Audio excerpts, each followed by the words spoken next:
Today we're here with our latest environmental hero, Doug Smith, and we're really excited to be able to have him, interview with us. And actually, I'm really, happy because we're writing a children's book together that'll be coming out this spring. So, anyways, we're going to go ahead and start with some questions. So, Doug, before we really get started with our interview, why don't you tell us just a little bit about you, just so the audience knows who you are.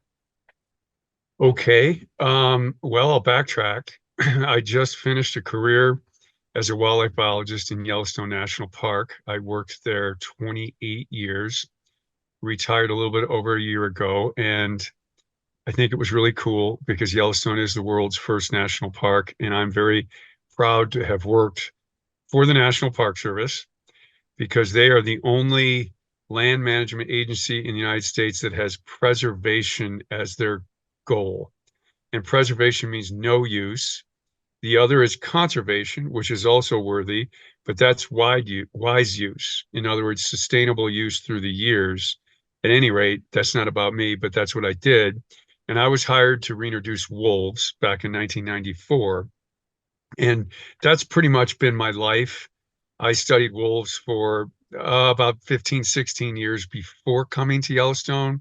I studied them on an island in Lake Superior. If you ever look at Lake Superior, it looks like this, a wolf's head, and the eye of the wolf is Isle Royale. It's an island.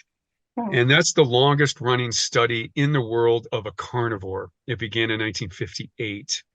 And I worked there for 9 summers and 2 winters.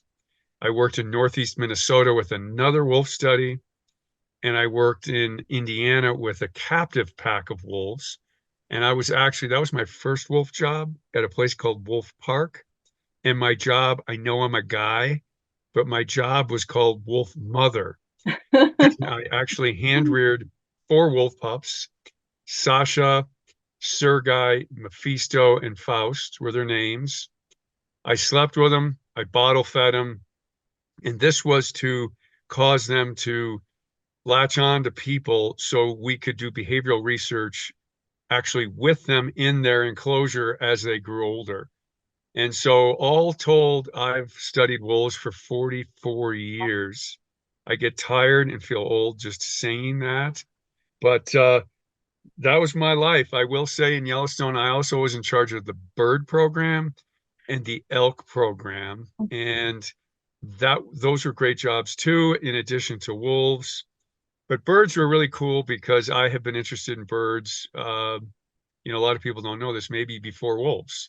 When I was a young boy, 5, 6, 7 years old, I would draw pictures of birds just in a very primitive way, but I loved them. So it was a great time. I enjoyed what I did. so you've always loved animals, is what it seems to me. Yeah. Yeah. And part of that is my dad had a camp. He bought an old farm that failed, couldn't grow crops anymore, and turned it into a camp. So his whole life was teaching kids about nature. And I was one of his pupils. Oh, wow.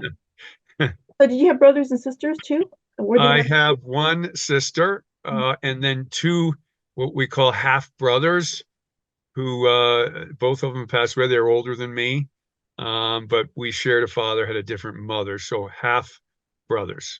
and so they loved animals as much as you, or We all did. oh, Yeah, that's great. our father, who we had in common, his life was nature, and so we all got that bug.